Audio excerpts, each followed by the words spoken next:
સલામ. હું pastor Umesh from Navsari, Gujarat. આજે તમારું ધ્યાન પવિત્ર શાસ્ત્ર બાઇબલમાં લઈ જવા માંગુ છું. હબ્બાકૂકનું પુસ્તક નંબર 3 અધ્યાય અને 18મી કલમ હું તમારા માટે વાંચવા માંગુ છું.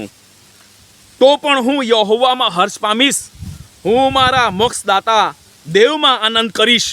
વહાલાઓ, હબ્બાકૂક એમ કહે છે, તો પણ હું મારા યહોવામાં હર્ષ પામીશ. મારો આત્મા, મારો આનંદ કેવલ મારા પ્રભુમાં હર્ષ પામશે. મારો આત્મા યહોવામાં આનંદ કરશે, પ્રભુ ઈસુ ખ્રિસ્તમાં આનંદ કરશે. મારો આત્મા બીજો કંઈમાં આનંદ નહીં કરે. હાલેલુયા. વહાલાઓ, હું તમને કહાની કહેવા માંગુ છું, ત્યારબાદ આ વચનનો ખુલાસો હું તમને કરી બતાવીશ. અંકલ બક્ષીસ નામનો એક વ્યક્તિ છે અને તે ભારતમાં ભણે છે, કોલેજ કરે છે અને કોલેજમાં ભણતા ભણતા તેનો એક મિત્ર બને છે અને એમના મિત્ર સાથે તે ખાસી મિત્રતા રાખે છે. ખાસી એમની દોસ્તી થઈ જાય છે, સાથે ફરે છે, સાથે ખાય છે અને સાથે તેઓ હોસ્ટેલમાં રહે છે. વહાલાઓ, તેઓની કોલેજ પૂરી થાય પછી અંકલ બક્ષીસ એ પ્રભુ ઈસુ પર વિશ્વાસ કરે છે અને મિશનરી તરીકે તે એક પાળકનું કામ કરે છે. અને જે એમનો મિત્ર હતો તે કેનેડામાં શિફ્ટ થઈ જાય છે, ત્યાં સેટલમેન્ટ થઈ જાય છે.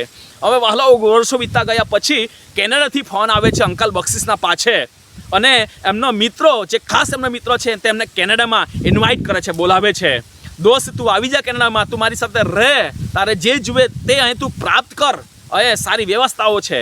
અંકલ બક્ષીસ એ પ્રભુની સેવા ત્યાં કેનેડામાં થશે એમ કરીને તે ફ્લાઇટમાં નીકળી જાય છે કેનેડામાં અને એમના મિત્રો ત્યાં એરપોર્ટ પર એમને લેવા આવે છે, એમના ઘરે લઈ જાય છે. અંકલ બક્ષીસ એમના ઘરે જવા પહેલાં તે બહારથી એ મહેલને જોઈ છે. તો મહેલ તો એટલો આલીશાન છે, એટલો શાનદાર છે કે કોઈને પણ એ મહેલમાં ગમી જાય. ત્યાં અંદર એન્ટ્રી કરે છે, ત્યાં રૂમો જોઈ છે, તે મહેલમાંનું ત્યાંનું વાતાવરણ જોઈ છે.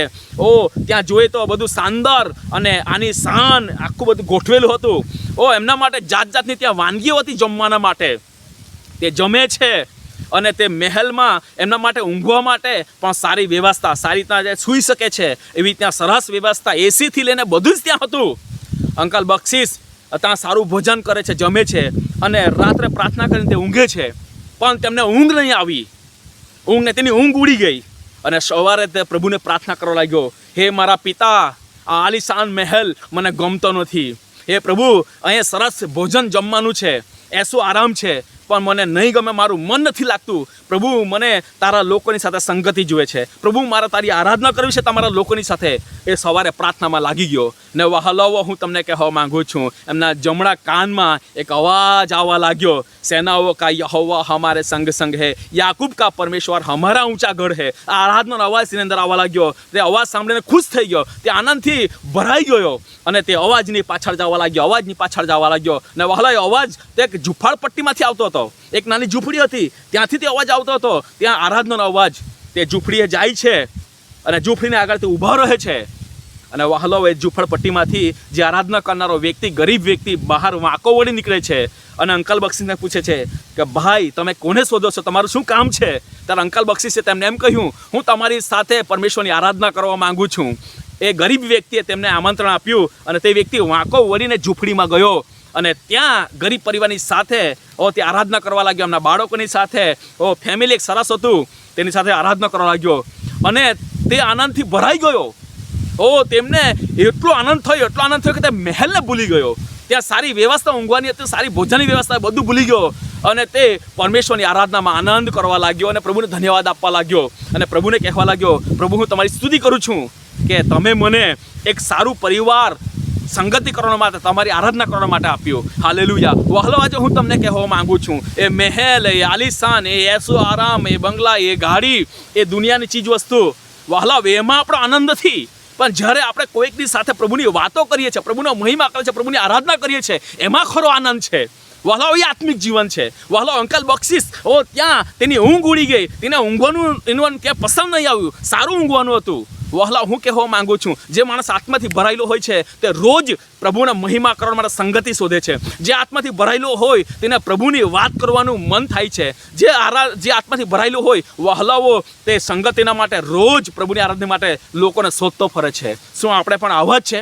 વહાલાઓ, યિર્મયાહ આમ કહે છે, હવે હું પરમેશ્વરના વિશે વાત નહીં કરીશ.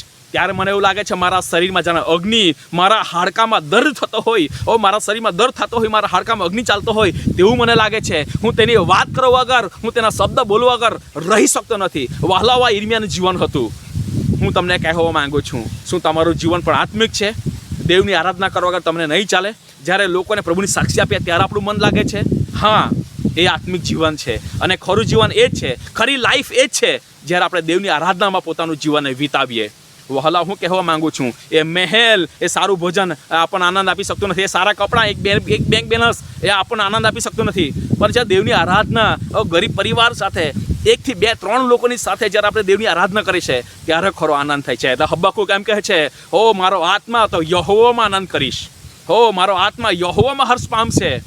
વહાલાઓ, આપણું જીવન પણ આત્મિક બનાવીએ તાકે પ્રભુનો મહિમા કરવા માટે આપણને આનંદ થાય. આ વચનદાર પ્રભુ તમને આશીષ કરે. God bless you. આમેન.